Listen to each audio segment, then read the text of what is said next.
Coup scarred Port of Spain for many years, but over time we have seen the city recover. However, there were many lives that were also shaken by the events of the 1990 insurrection. Today, Peter Christopher spoke with a woman who lost her mother on July 27.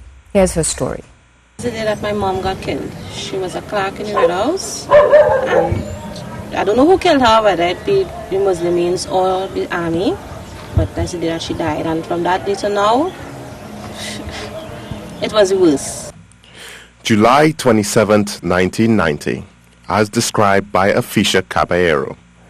The single mother of two, to this day, remains haunted by the repercussions of that day's events.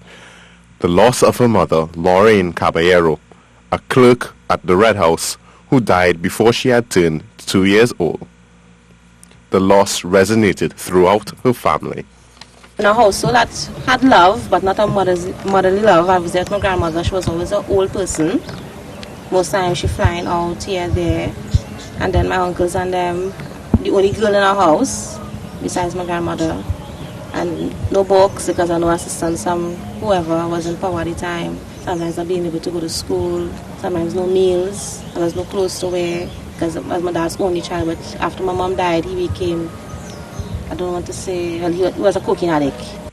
The hard times continued to follow Miss Caballero and her family over the years. But in 2012, it reached a new low.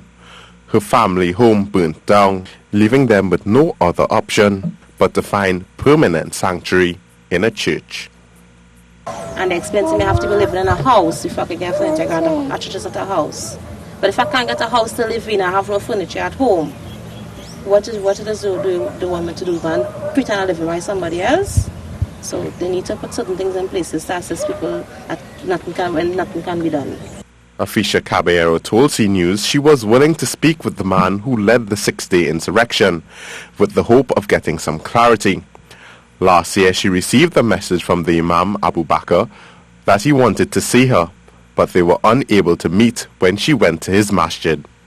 I just wanted to really talk with him to find out why my mother was killed. Because so watching the siege last night, I remember when he wanted the TTT, he said let women and children go.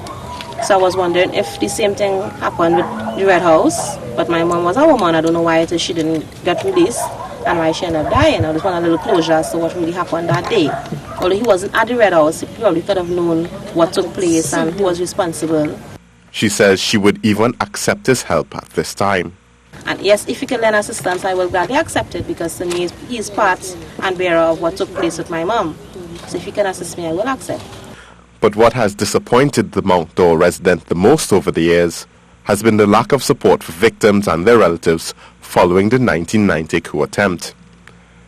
In 2010, they had an inquiry into the coup, and in 2014, the inquiry was finished, and Chapter 11 and 12 of the inquiry, they stated that in the recommendations that to compensate all hostages and victims and survivors on the coup. And just 2016 now nothing came out of it. The report following that commission of inquiry was read in Parliament on March 14, 2014, along with its recommendations. But Afiesha Cabellero, like many others, are still waiting to see if those recommendations will be followed.